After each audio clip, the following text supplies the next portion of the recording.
Welcome to Dateline SAU, your source for the latest news and sports from St. Ambrose University. I'm Terry Koob. And I'm David Meyer. To get the St. Ambrose student body excited for Dance Marathon this weekend, organizers hosted multiple fundraising events throughout the week. Tuesday, students were able to visit a balloon garden in the Rogowski Center food court, where they would write why they participate in Dance Marathon. It was also an opportunity for last-minute participants to register later in the day. DM members traveled throughout the Quad Cities collecting free will donations. At night, students created reverse tie-dye shirts to show their support for Dance Marathon. So Dance Marathon is a lot more than just fundraising and having a big dance party. You get to really find your passion and why helping these children and these kiddos is so important, and we can really make an impact on them and the lives of their families as well. The big event, a 13-hour marathon of fundraising for the Iowa Stead Family Children's Hospital, is set for Saturday. Most of the day will consist of outside activities, no matter the weather conditions. The Muslim holiday of Ramadan began on Monday.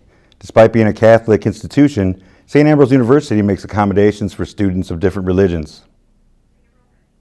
The university has non-denominational prayer spaces on the third floor of Ambrose Hall and the first floor of McCarthy Hall. Sodexo Food Services helps accommodate students who actively participate in Ramadan with the meal plans options later in the day. Some Muslim students say there is a benefit to attending an institution with a different faith background.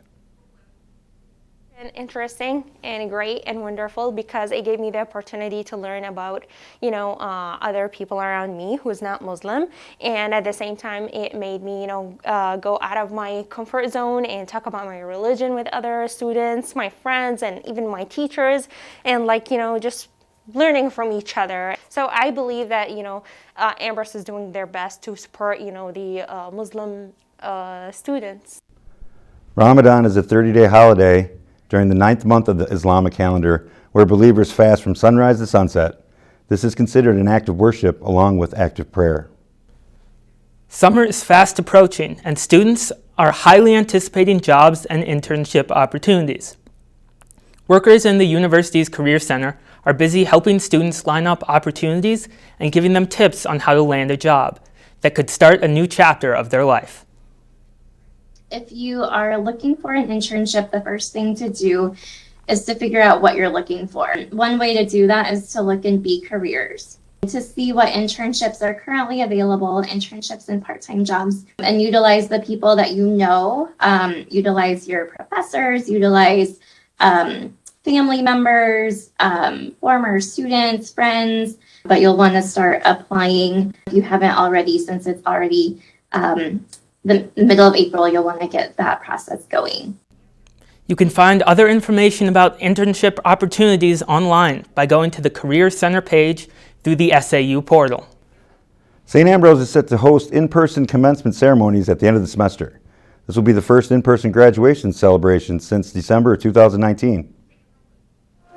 Some modifications will be in place, including a limit to the number of guests allowed per student. There will be a strict mask protocols and a detailed seating chart. In order to reduce the number of people, students receiving graduate degrees will have a separate ceremony on Friday, May 14th. Undergrads receive their degrees the following day. For more information, visit the commencement page on the school's website, sau.edu. St. Ambrose held a formal dedication for its expanded and remodeled McMullen Hall last week. It serves as the new home for the university's College of Business. Rainy weather drove the event under a tent. A brief program featured school officers, faculty, staff, and alumni representatives, and members of the university's Board of Trustees. Attendance was limited due to COVID-19 protocols, so the event was also live-streamed during the ceremony. Speakers stressed that the new McMullen Hall will boost the value of a St. Ambrose business education by providing a first-class learning environment. Let us stand here today and wish all of those who will grace these halls over the coming decades opportunities which we never had. And let us all know and acknowledge that it's only through the generous support from many that these opportunities will be provided. The $8.6 million project was completed last summer. The area has been in use since the start of the academic year in August. The nearly 16,000 square foot addition adds classroom space and learning labs. The 78-year-old original McMullen Hall on the north side of the complex was also remodeled. A capital campaign to help fund the construction will begin this summer. Professional pianist Yoon Jung Cha realized another part of her dream coming true when she was selected to teach piano at St. Ambrose University. In the classroom, she introduces the fundamentals to her students and helps them develop skills on an individual basis. Outside the classroom, she gives lessons in performing from her home as a concert pianist. This past year, she performed a concert for the Des Moines Symphony Orchestra from home as well. Home concert, which is very unusual for professional musicians. Usually we have concert in concert hall or bigger venue, but nowadays because the COVID pandemic, we want to have a social distance, but still we want to share our music in form of the live concert.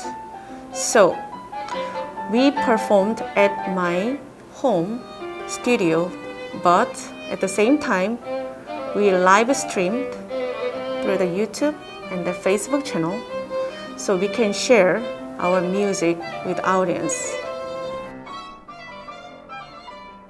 Dr. Cha uses the concerts as another teaching method for her piano students. She says she enjoys teaching, especially college-age students, because she finds that they have a very different way in understanding and playing piano. She adds that she enjoys helping students who genuinely want to learn. Coming up after a short break, the women's soccer team has a shot at the conference championship. And the Fighting Bee football team battles the elements and the Roosevelt Lakers at Brady Street Stadium in their season finale. We'll have these stories and more coming up after the break. On Dateline SAU.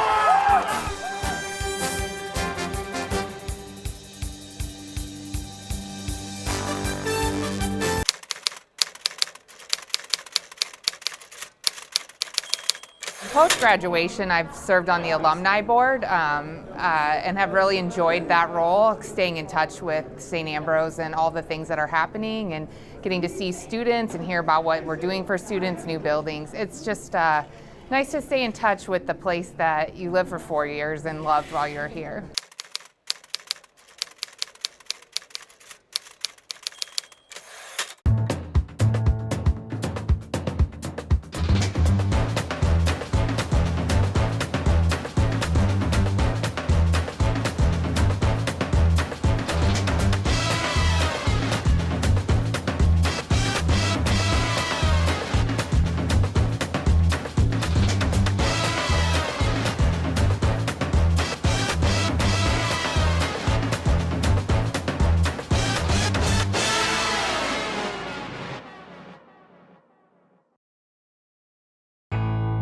We're more than a radio station. We're your neighbors, investing time in our community. We're mentors, guiding the next generation of broadcasters. We're supporters of veterans, partners with social service agencies, and investigators of history.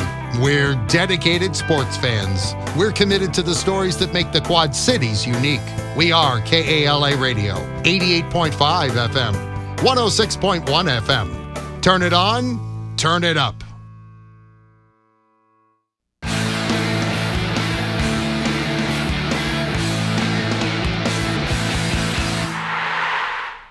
The Fighting Bee football team had won 4 in a row and was looking to finish its COVID-shortened season with another win on Saturday, when they played host to the Roosevelt Lakers. It was an afternoon of steady winds and rain. Still, the Bees looked good early. This Tenaje Hall run put the St. Ambrose Bees up 10-0 in the second quarter. Early in the third quarter, the Lakers flub this SAU punt, and the Bees are set up for success on the 3-yard line.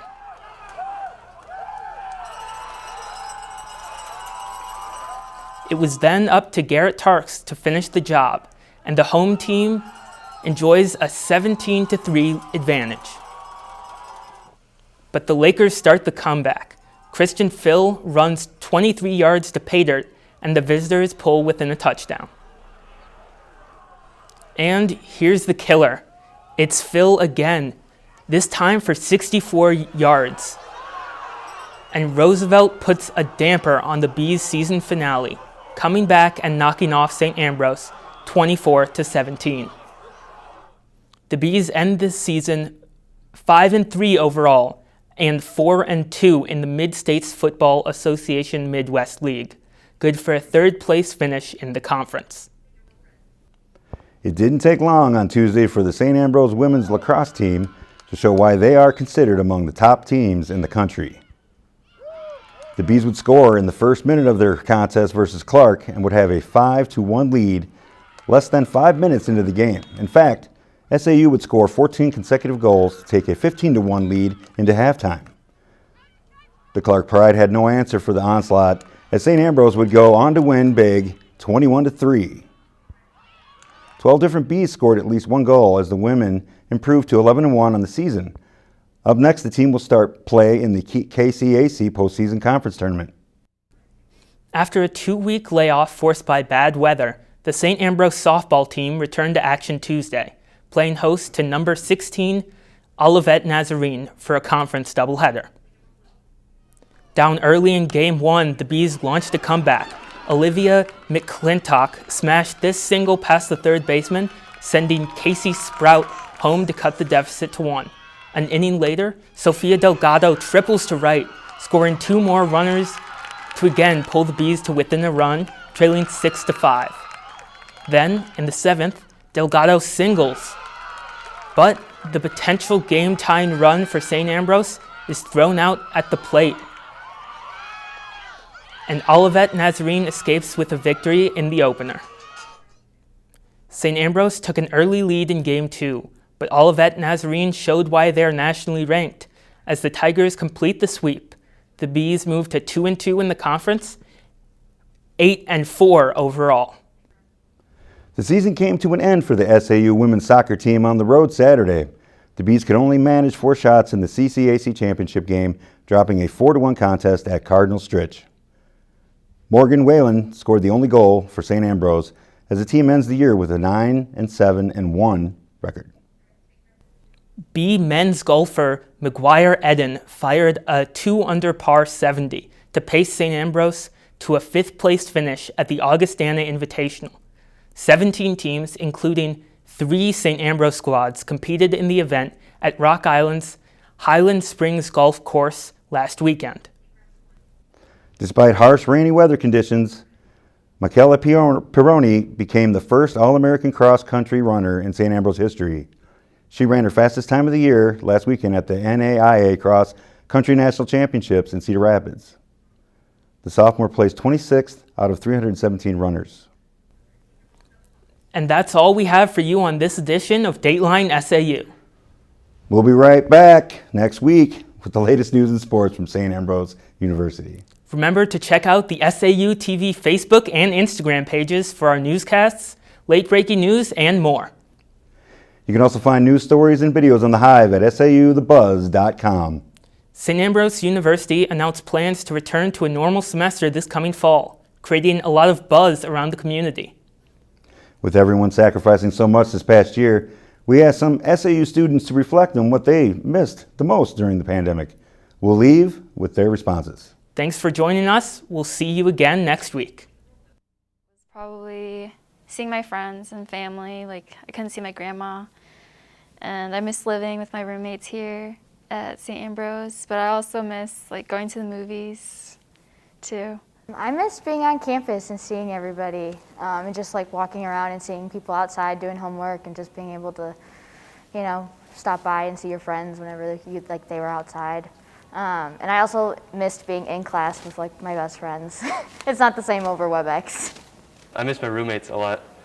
I love my parents, and I do love spending time with them, but living with them for 5 months just isn't the same as living with my roommates and my neighbors as well. Just being on the lacrosse field with my teammates. Our season was cut so short, but we're making up for it this year. But that's probably what I miss most.